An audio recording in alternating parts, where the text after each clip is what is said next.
présenter son 12e album, Toutes les femmes en moi, un album qui rend hommage aux grandes dames de la chanson. Voici, il venait d'avoir 18 ans, accompagné de son pianiste Manu Pitois, Lara Fabian.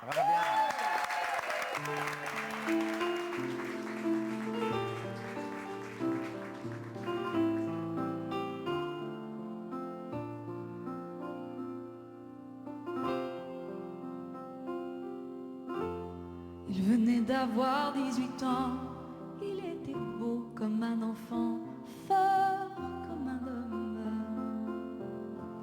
C'était l'été évidemment, et j'ai compté en le voyant mes nuits d'automne.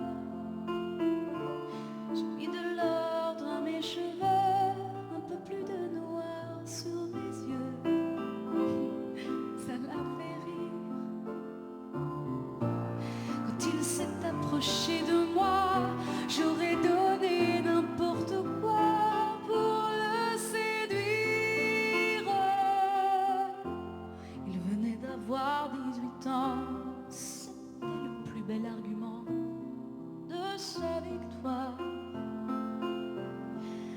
Il ne m'a pas parlé d'amour, il pensait que les mots d'amour sont dérisoires.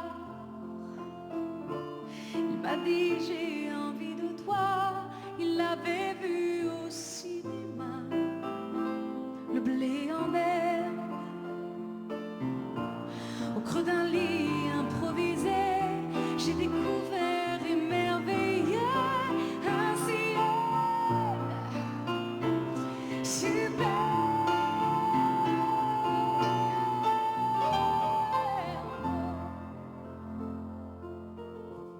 Il venait d'avoir 18 ans, ça le rendait presque insolent de certitude.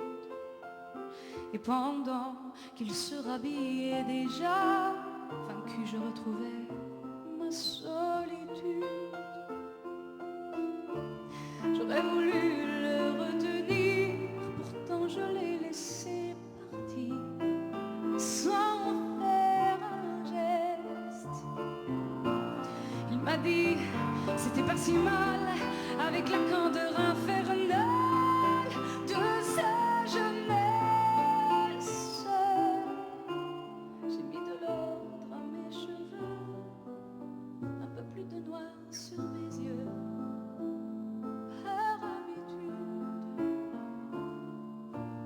j'avais oublié simplement que j'avais deux fois 18 ans.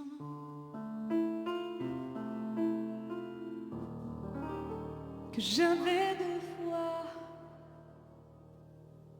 18 ans.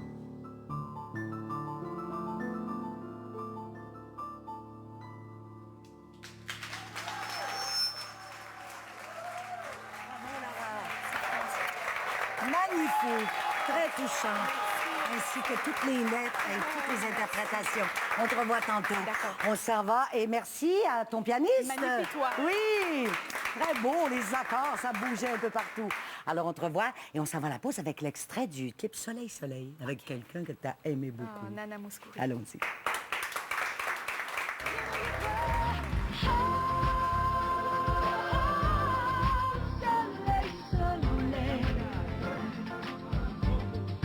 Soleil, soleil.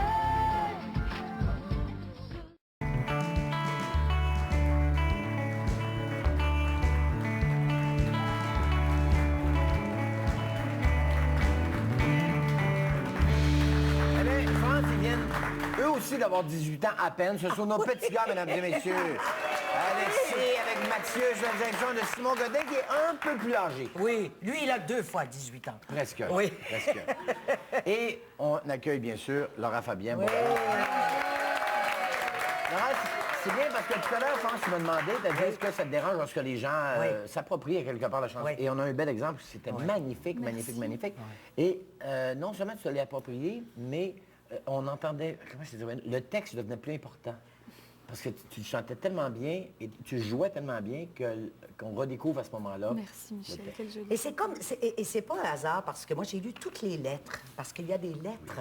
Alors chaque chanson a une histoire, parce que chaque chanteuse, chaque femme pour toi a une histoire. A vraiment compté dans ma vie. Comptée et ça s'entend. Donc chaque interprétation, si on prend la peine de lire la lettre, on va tellement sentir autre chose. Mais c'est ce que je me suis dit au début, les lettres étaient très personnelles. C'était pas vraiment gagné qu'on mette ça sur le CD. Mais Non. Et puis autour de moi, les gens proches qui m'aiment, qui me connaissent, disent, mais Lara, voyons donc, c'est pas grave, même si c'est une correspondance qui t'apparaît comme étant privée, tu leur as envoyé la lettre, elles le savent, tout ça va être publié. Donc les femmes, c'était dans le plus grand respect, certes. Et on m'a dit, vraiment, ça raconte l'histoire de ce que tu as fait. Oui. Mets tes lettres. Donc, Et ton rapport à toi, face aussi, toute à ta ces carrière. femmes. Mais est-ce que tu as vraiment, c'est un bel livre, mais est-ce que tu as vraiment envoyé ces Ah lettres-là? oui, à chaque femme, j'ai envoyé la lettre avec une copie de la chanson. J'ai même pas envoyé tout l'album parce que des fois, tu n'as pas le temps, tu sais, tu cours. Ouais. On a tous des vies. Fait que j'ai envoyé la chanson qui était en rapport avec chaque femme et la lettre et un petit mot personnel. Est-ce que tu as eu des retours? De Il y a presque certainement- tout le monde. Presque tout le monde. Même, il y a eu un tel retour extraordinaire que dans le spectacle qu'on a fait, elles se sont prêtées au jeu, puis certaines d'entre elles sont même venues se faire filmer. Elles apparaissent en hologramme, en 3 dimensions. Ah oui. J'ai des gens sur scène comme Nana Mouskouri, comme Catherine Lara, comme Véronique Sanson, comme Morane, qui sont venus vraiment. Vraiment, là, en présent. Et qui sur scène tous les soirs déambulaient avec moi grâce à la magie de la 3D, puis des hologrammes. Ah oui. Ça, c'était quand même un magnifique cadeau. Ça, c'était une façon de dire, je trouve... c'est drôle quand c'est toi qui dis merci, puis qu'on te redit merci en retour. Mais Ça, c'est là. Alors, ils sont revenus, oui, en hologramme, mais il y en a qui sont venus en chair et en os. On va voir un extrait du vidéoclip, justement, Soleil. Ah oui, Une Nana. belle surprise à la fin, oui, Oui, Nana oui. Mouskouri Ah qui se oui, présente. oui. On regarde Nana ça. est venue, oui, c'est vrai. Je veux déjà chanter pour toi. Soleil, soleil. Soleil, soleil. Ah, c'est beau. Mais c'est vraiment la petite fille, hein? Oui, C'est exactement. la petite fille. C'est tellement ça. Oui. J'avais 8 ans. Ah Premier oui. spectacle à la Place des Beaux-Arts à Bruxelles. Ma mère me dit, et elle rentre, mon père et ma mère rentrent un soir, puis ils ont des billets pour aller voir Nana aux Beaux-Arts. Alors, ils m'achètent un petit bouquet de tournesol et ils me disent, tu auras la chance, quand on te le dira, tu pourras aller lui porter un bouquet de tournesol. Je descends dans l'allée, au moment où elle allait chanter Soleil, soleil, et elle voit cette petite fille de 8 ans, je n'oublierai jamais, je sais même la couleur de la robe que je portais et dans quelle matière c'était. Puis elle voit, elle arrête la chanson, elle me fait monter sur scène, elle prend le bouquet, elle me colle un bisou. Et ça, j'ai jamais oublié ça, la générosité qu'elle a eue, la simplicité. Et puis, elle a réembarqué sur Soleil, soleil. C'est pour ça que j'ai choisi Soleil, soleil. Mais la petite fille là, qui va porter des fleurs, là, elle ne sait pas qu'un jour, elle devrait être aussi une grande chanteuse. Ben, elle en rêve, c'est sûr. Elle ne sait pas, non, bien sûr. Déjà, elle en rêvait. Ah, j'avais 5 ans. Hein, elle avait déjà les sons. J'en rêvais. Hein, Oui, ça m'a- c'était précis et Oui. clair pour la Oui, petite oui, fille. oui, Ouais. oui. Ça D'où me- est venue l'idée de rendre hommage à ces femmes-là? Une conversation avec ma meilleure amie un soir autour d'un bon plat de pâtes, un verre de vin. Elle me dit, toujours très philosophe, ma Nathalie, elle me dit, comment on fait, elle dit, pour devenir ce qu'on est, là? Pas ce qu'on voudrait être, là. Elle dit, ce qu'on est. Elle me dit, c'est Vraiment. comment le chemin? C'est quoi le chemin? Ouais. Je dis, d'abord, c'est raide. Oui. C'est rare. Jean Seroux, il faut d'abord décoder la question. Oui, hein? Tout ce que tu ne veux pas voir est ramené sous forme de destin. Hein? Donc, ça, faut vraiment le... J'ai dit, mais moi, c'est les femmes. Alors, j'ai commencé à parler de ma mère, ma grand-mère, ma Ouais. fille, bien sûr, devenir maman. Pour moi, ça a été une Ça révélation. change tout. Hein. Ouais. Toutes les mamans le disent, Ouais. donc j'acquiesce. Et puis, on s'est mis à... Elle me dit, fais donc la liste des femmes en cinéma, en Ouais. littérature, en musique. Et on a fini par faire la liste en musique. Et puis, elle me dit, c'est tout? Je dis, je suis sûre que c'est ça. Puis, on a fait le tour. Et vraiment, les femmes qui sont là... Bon, évidemment, pour moi, il y a Ginette Renaud que j'ai rajouté. D'ailleurs, en spectacle, je oui. termine par une chanson de Ginette. Ah oui, parce c'est que vrai, je laquelle? ça va, c'est le fun. J'ai besoin de parler. J'ai besoin de- Voilà. Qu'est-ce Écrite qu'elles ont en par commun, Plamondon. ces femmes-là? Sont toutes des gars formidables.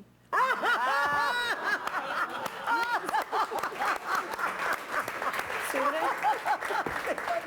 J'aime ça! C'est vrai, elles ont toutes quelque chose elles sont dans, je ne ferai pas de compromis, je vais être frontale, je vais aller au bout du bout, de me prendre un beau gros mur en pleine figure, mais c'est pas grave. Et vais je y aller. fonce. Et je fonce. Et je Et un fonce. gars, ça a la nature de ne pas être un peu retard puis manipulateur, comme, excusez-moi, mesdames, je sais que c'est pas très le fun de dire ça quand on est une femme soi-même, mais on est donc compliqué des fois, puis manipulatrice, puis retard, puis moi, j'ai toujours un côté plus young. D'ailleurs, les filles ne m'aimaient pas tellement parce que les gars m'aimaient, moi, en général. Ouais. Les gars me trouvaient de leur bord. Ouais, ouais. Donc, ces femmes ont ça. Piaf, Morane, Nana, qui est Ouais. un gars en puissance, mais Oui. Dalida. Dalida, qui aimait trop, qui avait une force Oui, incroyable. oui. Edith. Edith, Véronique Ouais. Sanson, Véronique pareil. Sanson, C'est c'est vrai. beau, Oui. amoureux. Est-ce que tu fais un méchant beau gars, toi? Michel s'y connaît en beau gars. Oui, Michel, c'est sa force. Oh! Justement, c'est ce qu'on retient de toi, c'est ce qu'on voit de toi, cette force-là. Et tu dis, même si je frappe un mur, je continue. Oui, la seule chose, c'est que, par exemple, avec le temps, tu t'épuises quand même à être un petit peu dans cette dimension extrême, passionnelle. Et puis, le vrai mur que tu frappes, c'est la rencontre avec ce que tu seras jamais et que tu essayais d'être ou de devenir. Moi, c'est vraiment ça qui a Qu'est-ce que été... tu essayais d'être, de devenir? Forte à tout prix. Tu vois, Inébranlable. Inébranlable. Excusez-moi. Tu es ridicule à ce moment-là. Puis tu t'épuises, tu uses ton âme, vraiment. Et puis un jour, tu te lèves, tu acceptes que tu es parfaitement imparfaite, que tu es fragile, que c'est pas grave, que tu as le droit de pleurer, tu as le droit de dire ça va pas. Mais ça m'a pris un moment, moi, accepter ça. J'ai été élevée un peu dans l'inverse. J'ai été élevée dans « prends sur toi ». J'ai été élevée par une femme qui porte, qui m'a transmis qu'il fallait être celle qui porte, qui avait une forme d'aimer un peu dans le sacrifice. Même si elle, quand j'y en parle, elle dit du tout. Elle dit, mais moi, j'ai rien sacrifié, Lara. Elle dit, j'ai fait la vie que je voulais faire. Et c'est son point de vue à elle. C'est son point de vue à elle. Et moi, aujourd'hui, j'ai réalisé que j'avais besoin d'être une maman heureuse, une femme heureuse, une artiste heureuse, et que j'avais besoin de me déculpabiliser de tout ce avec quoi on nous a gavés quand on était petit. C'est la judéo-chrétienté. Mais c'est pas toujours facile. Non. Il y a une rencontre importante avec Françoise Hardy. Extrêmement importante. Et qui se passe dans un couloir comme ça, à une époque où elle est rough, la côte. Oh oui, à un moment donné, il y a des côtes là, qu'on se passerait de monter. Et elle m'attrape dans ce couloir. Puis je m'en allais, moi, en tout cas, vraiment dans ma tête, j'étais vraiment déjà plus là. Et elle m'attrape dans ce couloir au COS, dans un restaurant, puis elle me dit, sais-tu, et puis elle me dit quelque chose d'un peu particulier. Je peux pas vraiment en parler parce que c'est un peu personnel, mais elle me va droit au cœur avec une force. Et elle est un peu impitoyable en même temps. C'est-à-dire, ce qu'elle veut me dire par là, c'est, regarde, ma pauvre chérie, là, il n'y a pas que toi qui souffres. Genre, sors de cette espèce de souffrance concentrique. Il y a autre chose, tellement plus en toi que ce que tu veux bien le voir. Tu es un peu rattrapé par tes propres limites. C'est un peu ça. Oui, je en gros. Eh bien, ça m'a sauvé la vie, ni plus ni moins. Ça m'a sauvé. Parce que des fois, c'est la personne qui arrive au bon moment, qui dit la même phrase, et c'est là... Et on l'entend. Et c'est cette fois-là qu'on l'entend. Oui. C'est le bon moment. Et pourtant, des fois, ça peut continuer, puis on peut avoir reçu cette même phrase, puis elle n'est pas rentrée. Exact. Elle n'est pas rentrée. Exact. Oui. Mamie Blue, moi, j'aimerais ça que tu me parles de ça. Elle était tout petite, j'ai trouvé ça tellement beau, la 18 mois, ma mère me mettait sur le poêle, ben, elle n'était pas allumée, là. C'est pas au rare, là. C'est ça. Mais elle me mettait vraiment sur la cuisinière avec le rabat en émail, et puis elle me faisait les couettes, puis je chantais au Mamie Bou, moi. Oh, Mamie, oh, Mamie, Mamie Bou. J'avais 18 mois, c'est la première chanson que j'ai chantée. C'est drôle. Et tu n'as pas rêvé. Et là, écoute, je vais prendre des cartons parce qu'il y a tellement de projets. Oui. Bon, le 10, d'abord, Every Woman in Me. Ça, c'était en anglais. Ça, c'est pas une traduction, par contre. C'est les autres femmes. Vu que moi, je suis née dans une famille où grand-père américain, mère sicilienne, père belge, ça parlait toutes ces langues-là à la maison. Donc, la musique anglophone était aussi présente que la musique francophone. Streisand, puis moi, en grandissant, Kate Bush, Annie Lennox, Joni Mitchell, fait tous des gens comme ça qui sont, en plus, des plumes incroyables. Et puis, j'ai fait un piano-voix, tout simple, qui s'appelle EWIM, Every Woman in Me. Donc, EWIM. Avec notre Pierre Grimard. Avec notre Pierre Grimard, magnifique, absolument. Et ça, est-ce qu'il est Il est sur mon site. Je ne l'ai pas mis en vente. Je n'ai pas fait la promotion comme je l'ai fait de TLFM, mais il existe. Si on veut, on peut le trouver sur mon site. Et Victoria, moi, j'aimerais ça qu'elle nous une parle comédie de ça. musicale. Alors, c'est bien drôle, ça, parce que ça, malheureusement, ça se fait pas. Ça se fait plus? Non, ça se fait plus. Pourtant, quelle bonne idée. Mais oui, mais ça serait sûrement une bonne idée en soi. C'est juste qu'il y a des moments où on ne trouve pas d'accord avec les gens. C'est un peu compliqué. C'est ça qui s'est passé. Mais ça ne veut pas dire qu'on ne fera pas quelque chose qui a attrait au cinéma et au théâtre éventuellement. Oui, parce que j'ai un projet qui s'appelle Mademoiselle Givago, qui est un film musical qui sort dans quelques semaines dans les pays de l'Est, que j'ai conçu et fabriqué dans les pays de l'Est. D'un rapport direct, je crois, parce que dans Docteur Givago, le film, à l'origine, il n'y avait pas un personnage qui s'appelait Lara. Mais c'est pour ça que je l'ai appelé Mademoiselle Givago, mon personnage. J'ai écrit un personnage qui est une âme qui traverse 12 vies sur 12 tunes et qui fait une transcendance karmique. Donc c'est l'histoire d'une femme, mais toujours la même âme, qui se réincarne de vie en vie, et à chaque vie, il y a une tune.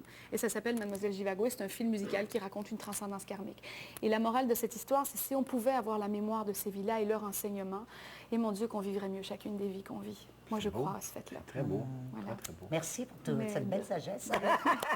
On se revoit tout à l'heure. Il y a une autre chanson. Et puis, cuisine. Madame va cuisiner quelque chose. Oui. Puis on mange. Hein? OK, parfait. OK. Alors, au Lara retour... Fabian. Oui. Au retour, Jean-Michel Ducot qui nous fait voyager ici maintenant. Ici.